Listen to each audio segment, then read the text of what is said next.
Been having a little bit of problems getting all this stuff set up, It's been one of those weeks, but we had a great time at Netroots Nation 2023. We had a great time, and we're going to have a great show for you today. I'm back from Chicago. It was great. It was maravilloso. The crimes and dangers of Elliot Abrams. That guy's a criminal. You're absolutely right. By the way, Eric, I think I see Eric Hayes. Oh, I didn't get shot in Chicago.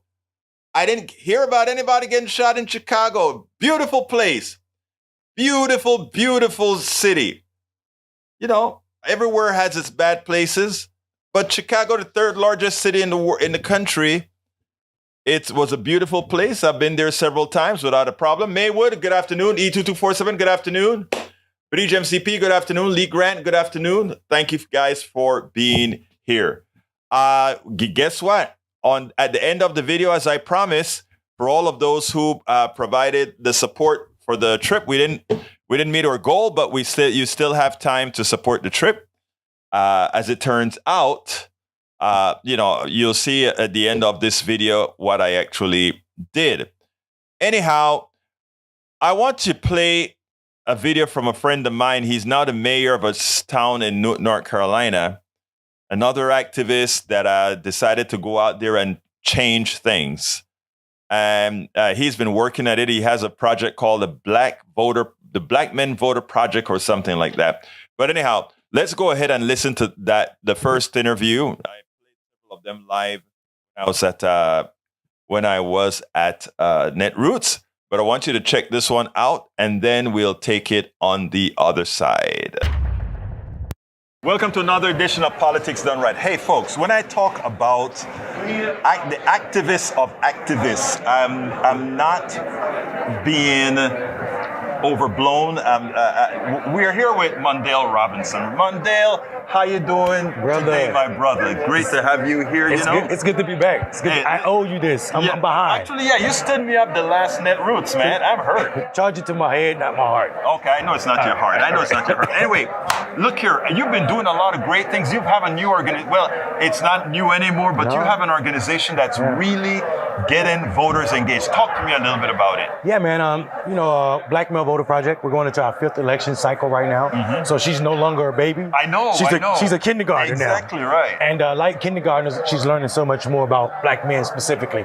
What we know. Let me stop you right here. Why do you have to centralize on black men? We know we have a voter issue around, but there's something specific about black men that you got to centralize. So talk about it. Yeah, it's the lack of prioritization from the party, auxiliaries, and frankly, any organization doing this work. Mm-hmm. How is it 2023 and we're the only national organization talking to black men, which is the second largest base voter for people that believe in progressive ideas? There are some people that would say, well, we think, it's the same all life matter kind of folks that says, why do we need to go ahead and segment or create an identity that we somehow have to treat black men differently in the voting process? Yeah. Explain exactly why that is a must, especially given our history. Yeah, I mean, listen.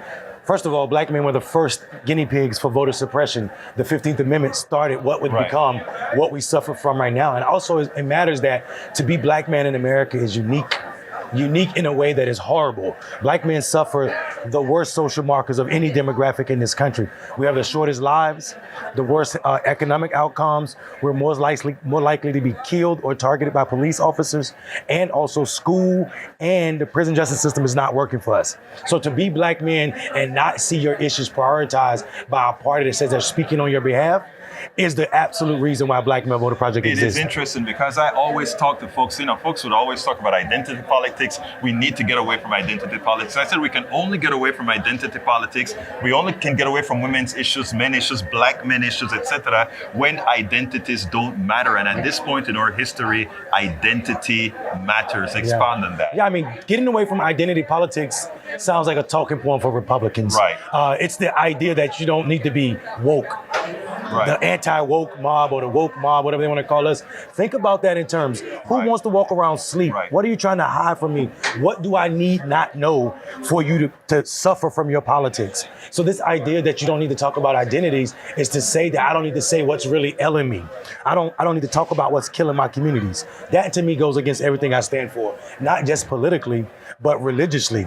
I serve a Jesus that was a minority Jew born under Roman occupation, who was bilingual, who said what you do for the most or the least, and also what you don't do for them, you're speaking to my policies. So the idea that for me to not talk about identity politics is to go against my God, and I can't do that. Exactly right. Now, let's go deep now into your organization. Tell me first of all, what are you doing? What's your approach? How are you getting to these people, not only in the urban areas and the cities, but also in rural areas across the country? I think what happens is, I'm glad you asked about rural area too, because a lot of the time people think about black men as the thug in the suburban, right? In these urban areas, right? Big cities. But in actuality, black people are overrepresented in rural spaces, especially in the South. Black people represent 30% of the rural population in southern states. Right. Nationally, we're only about 13% of the population. So that means we're overrepresented in rural spaces. So the idea that we have a program that does not speak to rural spaces would be incomplete anyway. But our program is a year-round program that does not focus on traditional methods or candidate work. So let me stop you for a second. Does that mean you are not dependent on even though you've been around for 5 election cycles, you make sure, unlike what, let's say, the parties do, you don't only try to contact your folks during an election cycle, but throughout the year? Yeah, I think that transactional nature of campaigns, like calling people 2 months before an election to talk about how important this election is, how important this candidate is, this candidate can save your life, does not ring true with black men. There's never been a candidate or an election that saved black men. This is why we find ourselves where we are right now. So we know if we're going to be trusted messengers for this demographic, then we have to show up every day. So we knock all year round. We also have programs that are built to mimic the lived experience of black men. It's called Brother Be Voting, which is our focus group. We don't let cameras in there. It's not like an overt political conversation. We only let 3 political people in, and the other 74 are brothers who are gang member drug dealers who don't vote at all or vote sporadically. Because I feel like if we're going to expand the electorate, we don't need to worry about voter registration with black men.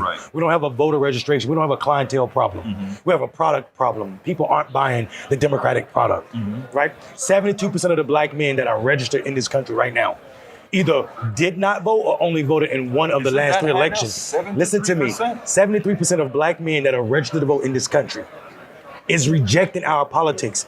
73% said, I'm not voting, or I've only voted in 1 election. These are brothers who are already registered. So don't talk to me about voter registration when you're not doing what you're supposed to be doing with this demographic. And people should know this is not a critique of black men, because we know that every time a demographic increase in its participation in an election, it's because they spent more resources on them. So when you see black men being more likely to be non-voters or 1 election voters than they are 2 election or super voters, then that's a critique of the model that you're running, that transactional nature that you're talking about, where you show up after Labor Day telling me how important this election is when you're not doing anything when the police are killing my brothers and my family members. You know something, Mondale, you hit on something.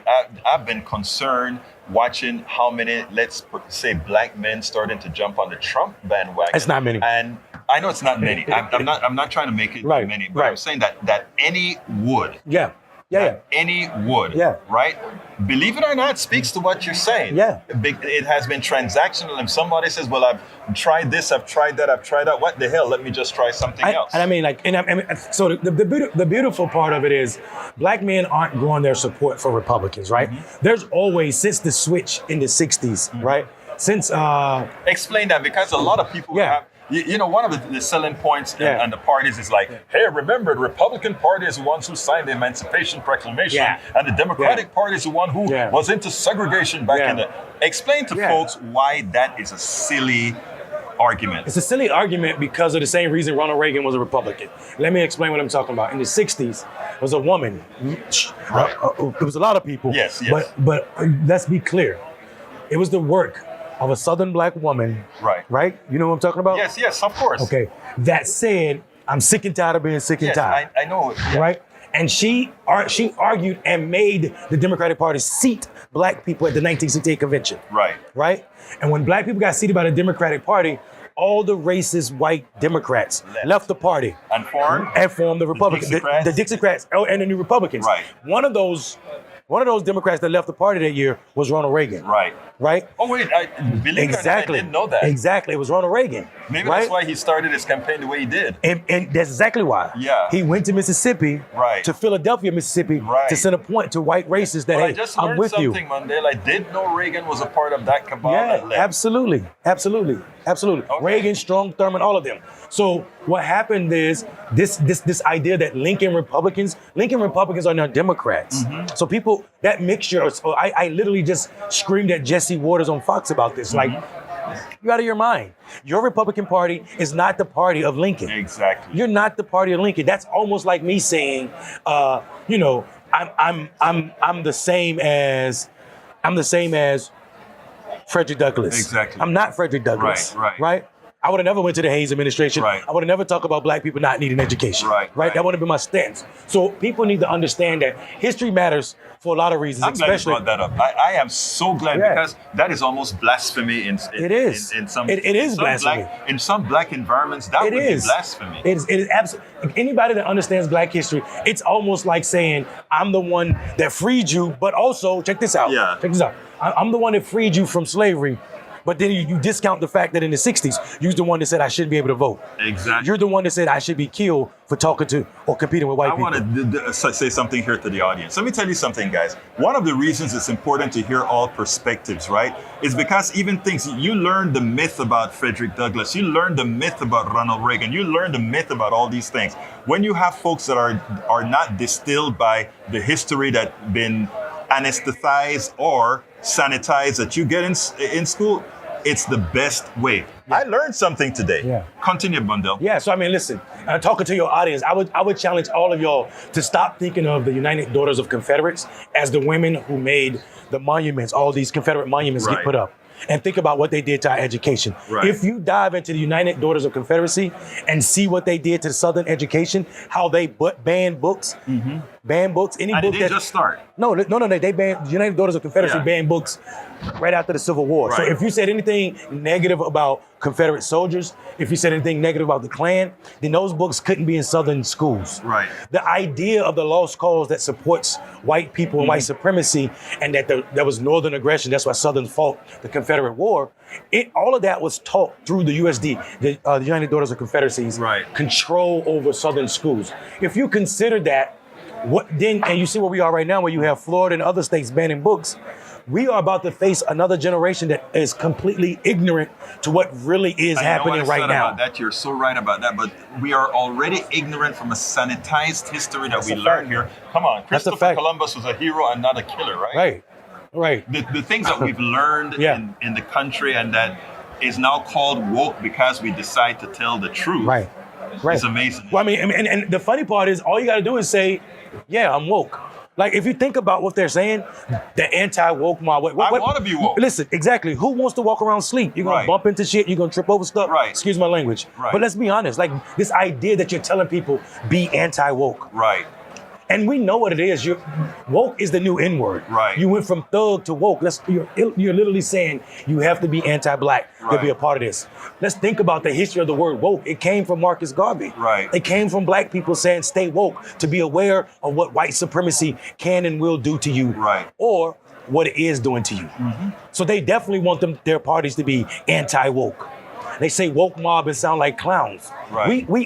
You're dog whistling to the wrong people. You're letting black people know that you're anti-black when you say anti-woke. You know, it is amazing.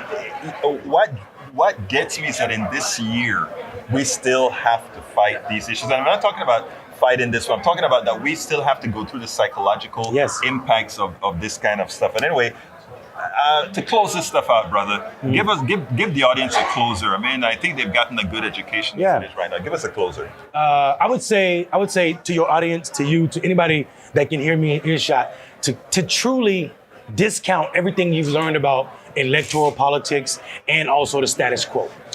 The status quo has failed us, continue to fail us, and it's because we allow it. There's no such thing as political power. That's perceived power. There's a lot of shit called people power, and we don't own that space. We need to take back the ideal of people power and remind elected officials, and I am an elected official, remind elected officials that I work for you. And when you don't do your job, you get fired. It's nothing revolutionary about electing somebody. What's revolutionary is unelecting an incumbent. So everybody should be dead set on unelecting incumbents that are not doing anything that benefits the least of us. Peace. Mondale Robinson, thank you. It's always a pleasure being your face, being on brother. Politics Done Right. You keep up the good work because Thank you know what? We need truth tellers, brother. Thank you, brother. You take care. All right, peace.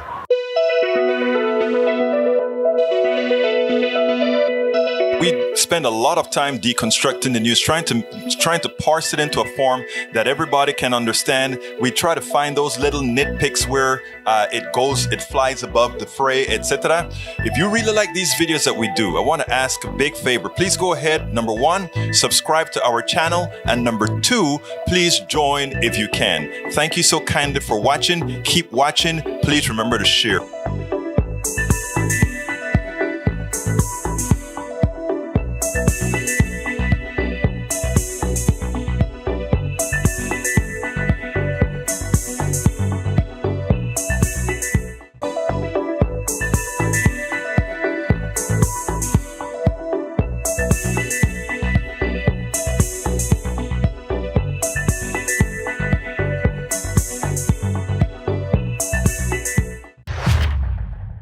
All right, folks, I hope you like that. I went ahead and let that play through because I wanted everybody to see who the producers, supporters of all our Netroots videos are. And if you notice, it listed all our supporters of the Netroots trip to Chicago. Anyhow, folks, I hope you enjoyed that. I have another one that I want to show you as well. Let's see. Let me go ahead and show that other one now because I think it's important. This is a young lady. I knew her for over a decade as she came to Netroots year after year after year. She's a grown woman now at 25, and she's still coming to Netroots to get her progressive bona fides relit every single year. Check this out, and then we'll take it on the other side.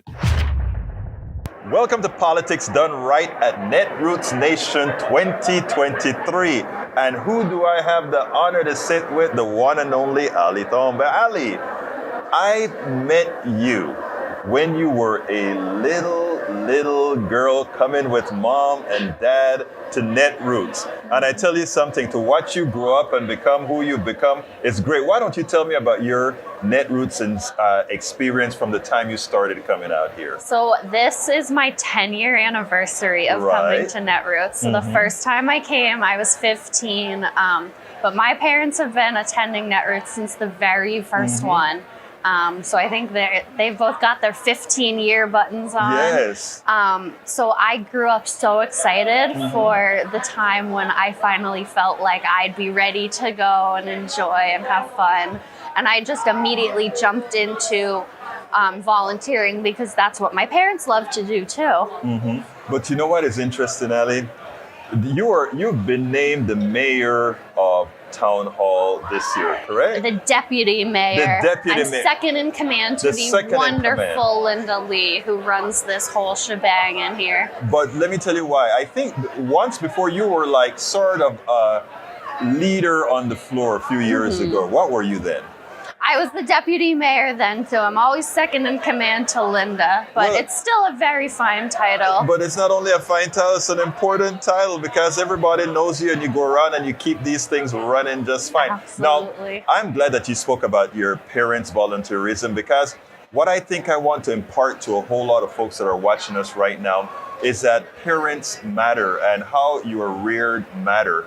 And for you to have seen, well, I tell you what, don't let me answer that. You saw parents who did things. Absolutely. What did that mean to you? I mean, it meant so much. My parents were so involved with not only like watching the events, but helping to put it together. And I mean, they always made sure to remind me that this entire convention is put together by 4 paid staff. Everybody else is volunteers. And I think that's really incredible that we've got 3,000 people here between like in person and remote. That is incredible, and it's all done with the help, or a lot of it is done with the help of volunteers. And seeing my parents doing it, and not just doing it begrudgingly or doing it because it got them a reduced price ticket, but doing it because they adored doing it, just meant so much to me. Now, what does it also mean for your activism and your political awareness? Because as it turns out, one of the things that we hear a lot about young people your age and your either teens or low 20s or whatever is that they're not engaged into the body politic. And I think by you coming here, you actually see a reason why you must be, why you should be. Absolutely. Go ahead. I mean, I'm always surprised by the number of young people that I do see here. But yeah, I think a lot of people in my generation are either like disillusioned by the political system. They see the like struggles that we've had the past couple of years, the struggles that we have, even though we have like a Democrat in the White House. And I think a lot of people my age just struggle to see like, you know, the light on the other side. But I think it's coming to events like this that help me see that light and see that it's not just a small movement of progressive people. It really is. We've got thousands of people here, and it's just so amazing to see the passion, all the people who dedicate their lives to making this a better world to live in, a better country to live in. It gives me the motivation to keep going, to vote, to be involved in like local elections, to get like loved ones involved. So I mean, I feel like this really gives me like the confidence I need to go out into the greater world and sort of spread that optimism and that belief. And you know, the idea that we can't do this alone. It's a group effort. You know? And seeing so many people come together for a common goal, it's inspiring. Well, let me tell you what is inspiring for me. What is inspiring for me is when I see young people like yourself not only jump and take the baton, because, you know, we're getting old, man. We're getting old, you know. We can't keep doing this stuff. We have to pass the baton. And knowing that, and I'm not saying this, I'm not saying this to be kind. Knowing that we are passing the baton to folks like you and other young people that show up here, that are engaged, it is like, you know what? We are going to be okay after all. We are going to be okay after all. I have no doubt. I have no doubt that given the caliber of teens and young adults that I've seen pass through here and that I've spoken to, we're going to be in good hands. So, Ali, it's been my pleasure to speak to you. Keep doing what you're doing, and you keep coming out here, all right? Thank you so much for having me. Absolutely. Well, folks, I hope you like that one. Like I said, I knew her from she was, you know, a kid coming to the thing, and she was always running around with dad and mom. And the good thing about it is, you know, people always knew who her parents were, so they'd take care of them if they're all over the place or whatever. You know, it is great seeing these kids that have grown up at Netroots Nation and now making a difference, and pretty soon going to be a big part of it. Let's see. Melanie Keelan says it is so important. We're getting up there. Yeah, we are. Paul Fleming says when multi-billionaires take control of our most vital tool, which is communication, is not a win for democracy. It's a win for the oligarchy. I agree. Let's see. You said something that was real important before, Paul, that I want to bring up. You said you have to have a great job to be a volunteer. Most slaves aren't given that what's most precious: time. And I'm going to tell you a story. I'm going to tell you this story, but before that, let me just say, Bridge asked, what does her parents do? Her father is an engineer, a software engineer working, and her mother, I think, is in the med business, if I remember correctly. But they would come and spend the 4, 5, 6 days at Netroots yearly. Every year that I've been there, they were there, except for last year. I think last year was the only one that they missed, and because they had something else. But there are a lot of other people like that are there on a yearly basis. Now, I want to address Paul, Brother Paul Fleming. Netroots was, for the longest time, from its inception. And by the way, let me just tell you, you'll see an interview that I do with Marcos Molitsas, who is the creator of Daily Coast, the most trafficked progressive site, bar none, in the country. All right. And out of Daily Coast, that progressive blog, came what we called Yearly Coast. And then it evolved into Netroots Nation, where all these politicians and everybody else came to exchange ideas, meet, like any other conference, but it was a progressive conference. But in as much as it was a progressive conference, and if you go to Netroots or to Daily Coast, there are a lot of Black writers, Latino writers, etc. In fact, Marcos Molitsas is a Latino, right? The founder of this organization is a Latino, Marcos Molitsas. And so it was always interesting to me. I went every year, but it was a very, very white space. And also, in being a white space, most of the things that were done, again, it never took the panels that we had, etc.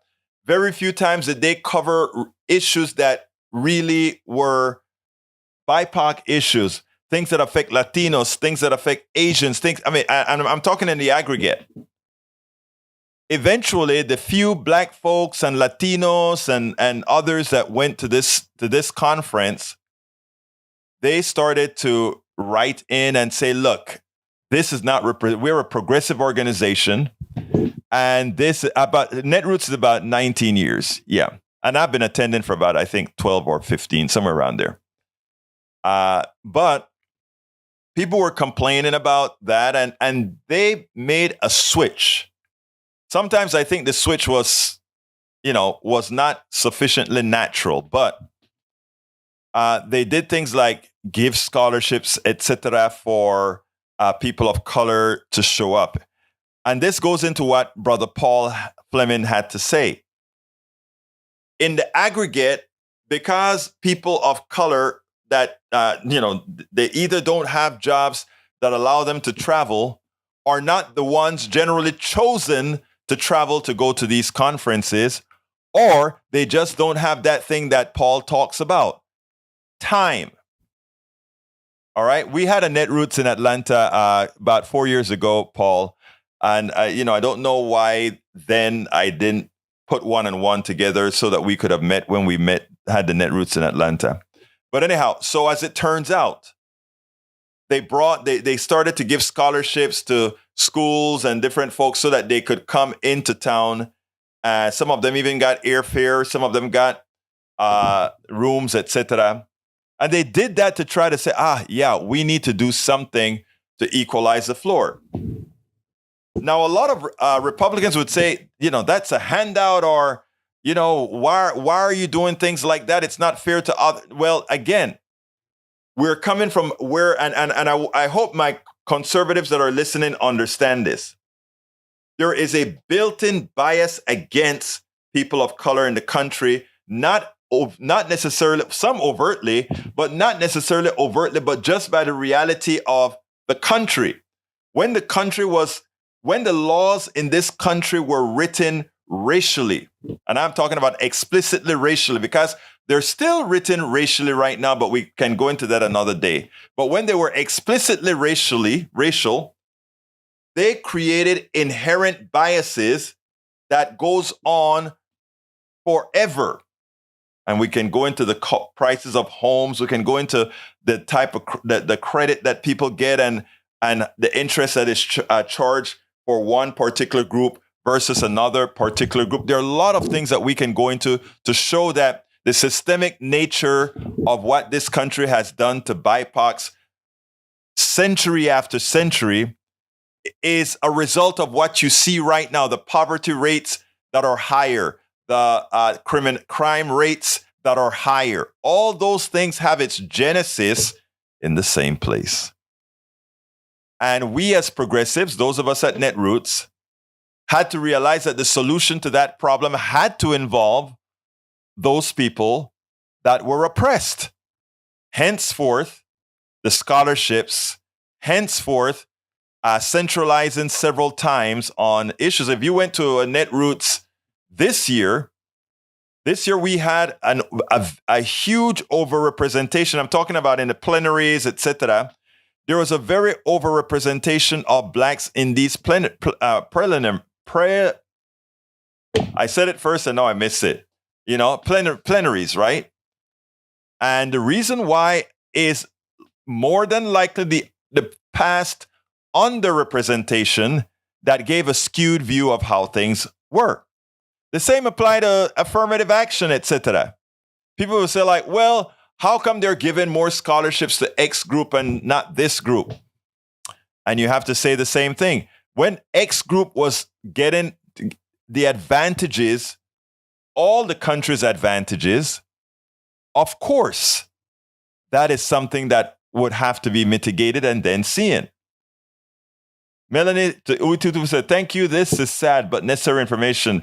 E2247 is always keeping us informed as well. The Israel-Palestinian issue, the Biden and Abrams issue. Yes, it is terrible. It is terrible.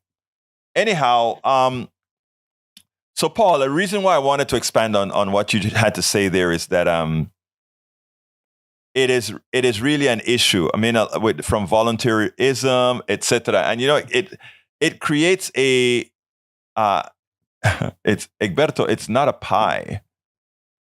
What are you talking about, Bridge, when you say it's not a pie? I'm not sure what we're talking about when you say it's not a pie. So help me out there. Bridge.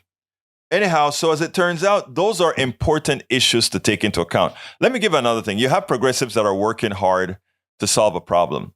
If you don't have representation, if you don't have people who are there from the community at large that needs these assistances to move themselves to the next level, how can you know what to do? And that has always been the issue, that the solutions that these progressive organizations put out there may not be the solution that works in the community because you had no access to the community to understand that community and what would work within that community. Henceforth, diversity is so important. Henceforth, even in colleges and universities where you're educating teachers, the teachers need to know how to address these other communities. And how can they know that if they're not surrounded with other folks that have different realities? Social workers, you're going to have a social worker in a classroom where they're testing each other.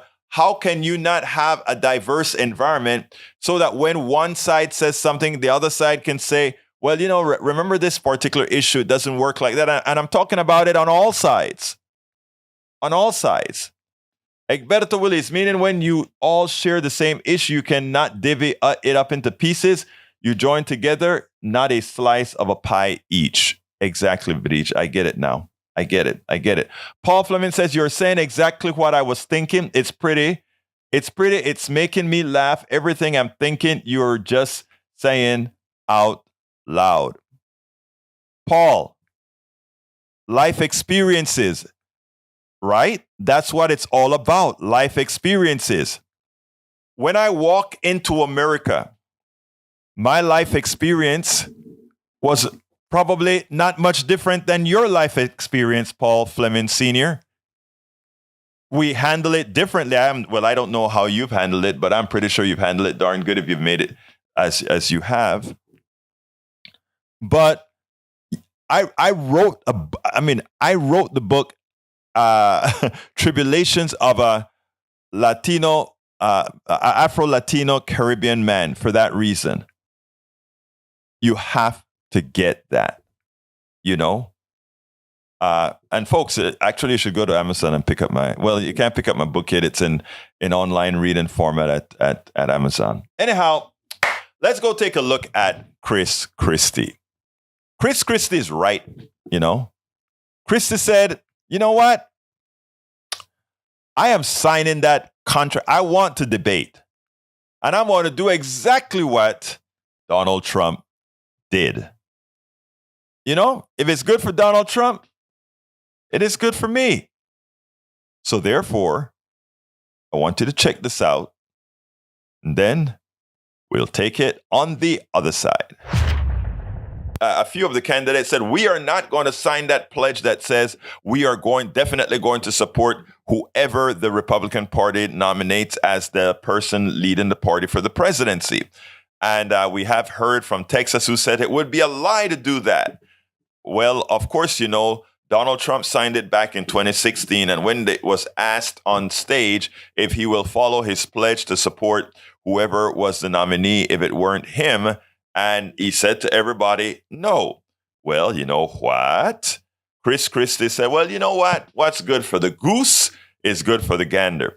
And while I can understand how the ethics behind a former representative Hurd from Texas, who is also running for president, while I can understand his stance in a country that could possibly be led by a heathenist thug, I think what Christie is saying here is apropos. Check this out, and then we'll take it on the other side.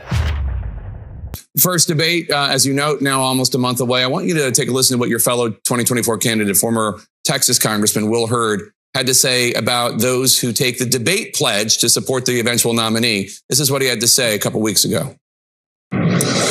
I can't lie to get access to a microphone. I'm not going to support Donald Trump. I recognize the impact it has on my ability to get access to the debate stage, but I can't lie. It'll be easy to say I'll do it, and then when it comes down, change your mind. But I can't do that.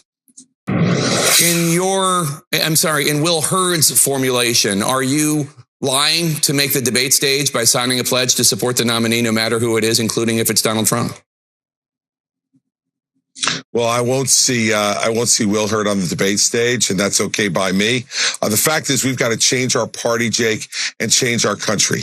And we had these debate pledges 8 years ago, as you'll recall, and all of us signed them. And then when we got on the debate stage and we were asked to reaffirm it, Donald Trump refused to raise his hand, the only one of 10 candidates who did.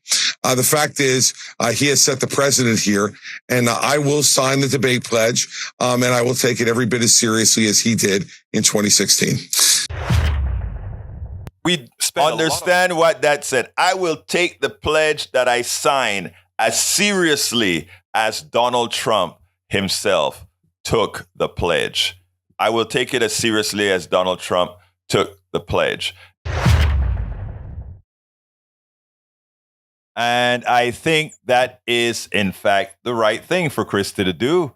All right, let's see. E2247 says, what a conversation with author Faith leader Wes Granberg Michelson when Tuesday, August 18. We're Zoom. What is it about, Paul? E2247. Did you mention that before? Tell them not to allow this man who has caused so much death, pain, and destruction already to have a new reign. U.S. Capitol Switchboard. I thank you for pushing that issue about Abrams, E2247. You are so right about that. You are so right about that. I want to play another piece, and this is still on my mind. This is still on my mind about that new drug that's out there. Listen to this, and then we'll take it on the other side as well. There's a new drug that came out, right? Well, it's, they've been working on it for a while for Alzheimer's, and they want Americans to pay $26,500 per year for this drug. Sanders went ahead and he started to raise hell. He says, he raises concerns over outrageous prices of the new Alzheimer drugs. Not only does the high price of Leqembi threaten Medicare's finances, it will also negatively impact seniors on fixed incomes suffering from Alzheimer's who simply cannot afford to pay. Again, we always have that pay for play. Senator Bernie Sanders on Monday reiterated his concerns over the staggering price tag of a new approved Alzheimer's Medicare medication after the Biden administration failed to respond to his letter last month urging swift executive action to force down the cost. In a new letter to Health and Human Services Secretary Javier Becerra, Sanders wrote that the current $26,500 price for Leqembi is outrageous and demanded that the Biden administration explain why the cost of this drug cannot be reduced to $8,900, which is the price independent experts believe it should cost based on its effectiveness.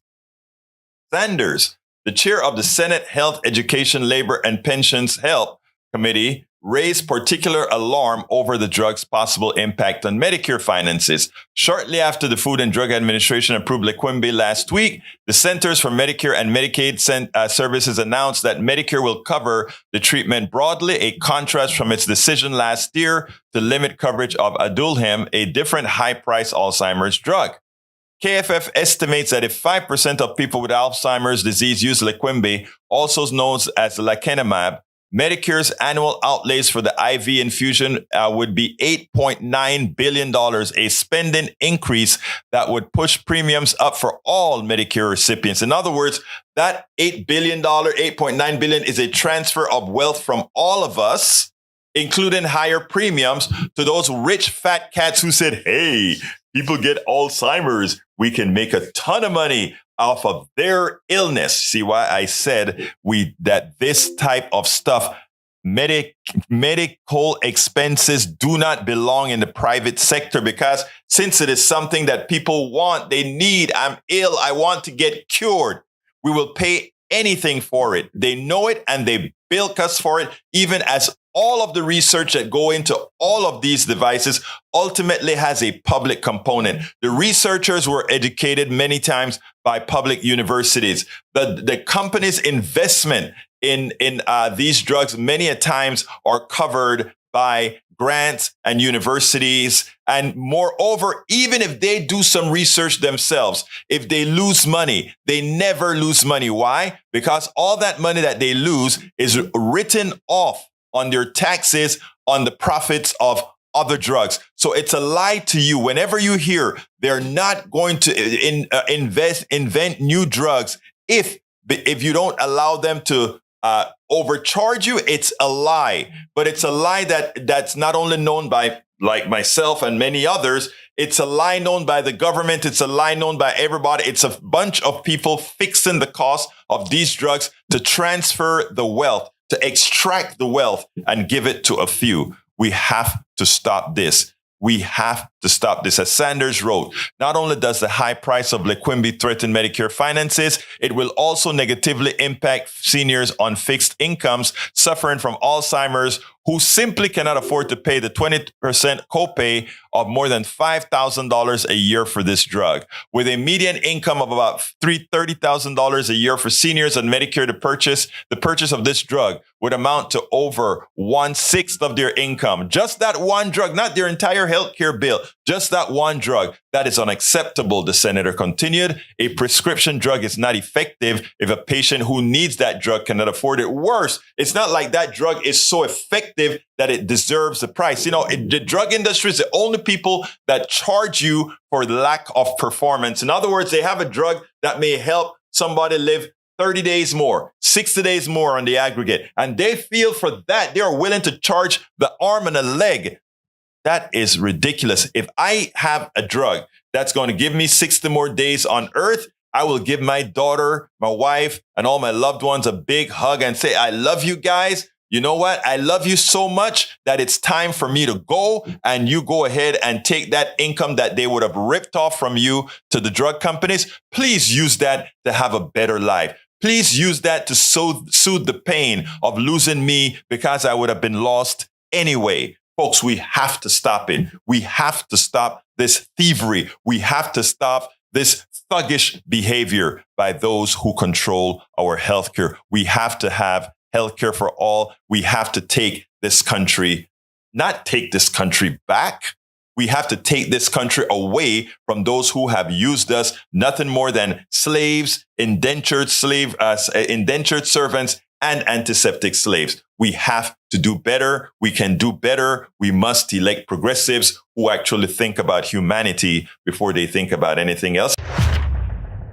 Absolutely so. Anyhow, mira, mi hermanos, Bruce Pollard is in the house. Melanie Keelan from Barcelona, Spain. I don't know if I saluted you before, Melanie, but anyhow, Melanie's in the house as well.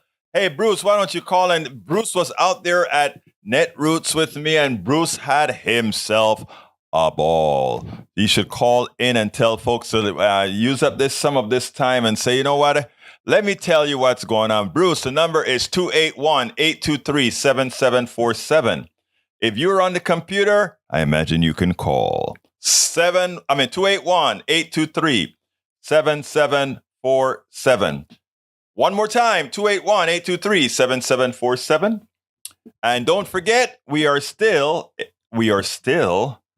trying to get to that point where the trip is paid for that I did to Chicago. We're not there yet, so the thing is still open, and I'd like to ask you guys to go ahead and continue. If you notice, I put that cheat sheet at the end with all the people who are now the producers and supporters of the thing, right? Wouldn't you like your name on that as well as a producer, a supporter? We need more of you.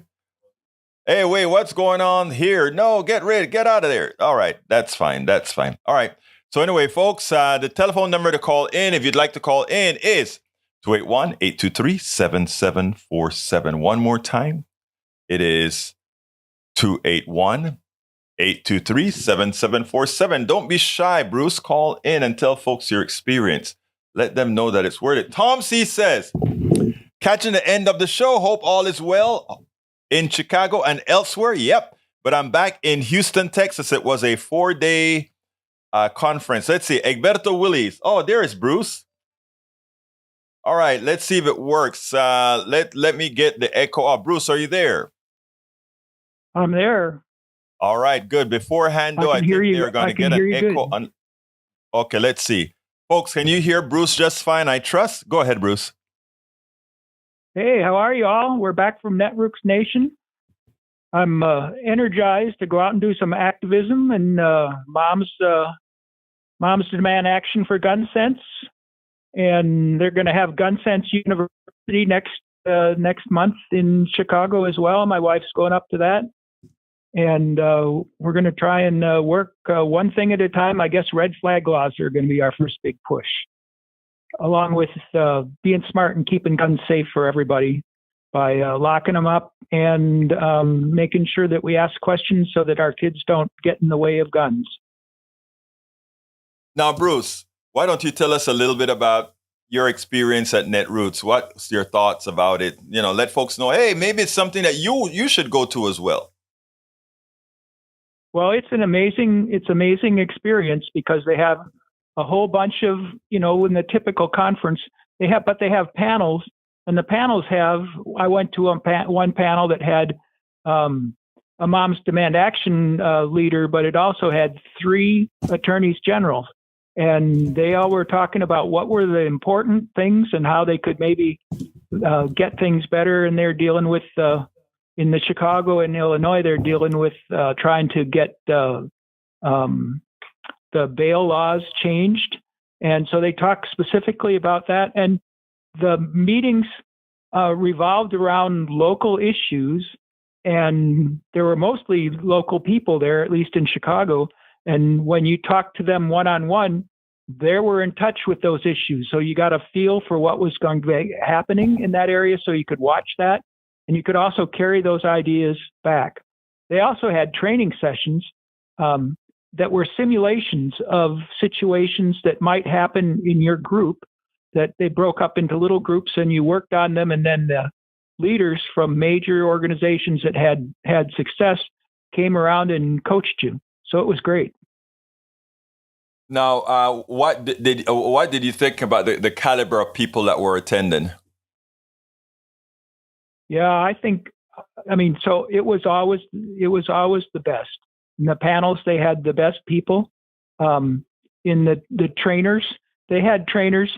So, I'm older, but the trainers are all younger generation people who are committed, but have knowledge a lot about the social networking space and how to leverage the social networking. And they're starting to learn about artificial intelligence, but not quite yet. Of course, artificial intelligence hasn't developed to be the challenge that we expect it to be. But in general, the people they're all positive, smiling, happy, friendly, working together to make things be better. Yeah, I enjoyed having Bruce out there with me. He would be all over the stuff as I was planted at that table, interview after interview after interview. Bridge, I did over 44 interviews. It's hard Go to ahead, believe Bruce. of 1,000 people. As 1,000 people, at least 90% of them knew Egberto by name, by face, and by politics done right. Hey, we had fun, and Bruce had that shirt. Bruce had that politics done right shirt on. So I am just proud that my brother decided to wear the shirt one or two of the days, because it meant a little bit of, as we would say, letting people know who don't know about the politics done right, and when they see the signs, it's like, that's where it's from.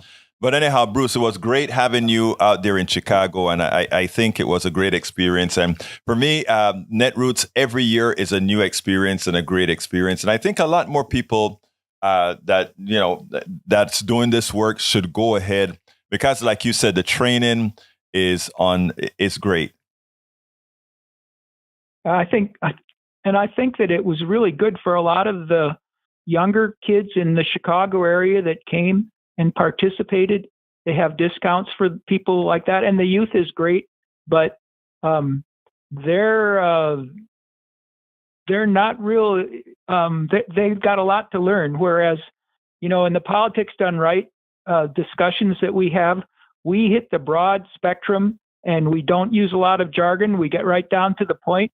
Egberto leads us to what the focus is from the progressive point of view, and he listens to the arguments back and forth. There weren't quite as many arguments back and forth there as on politics done right, which I think is the way to do politics, and that's why we call it done right. There you go, brother. And the other thing is that it is our show. It is all our show. And I always try to make sure to say that it's our show, all of our show. Bridge says, Egberto, if a regular person wanted to attend, what is the price to get in? Let me first say it this way.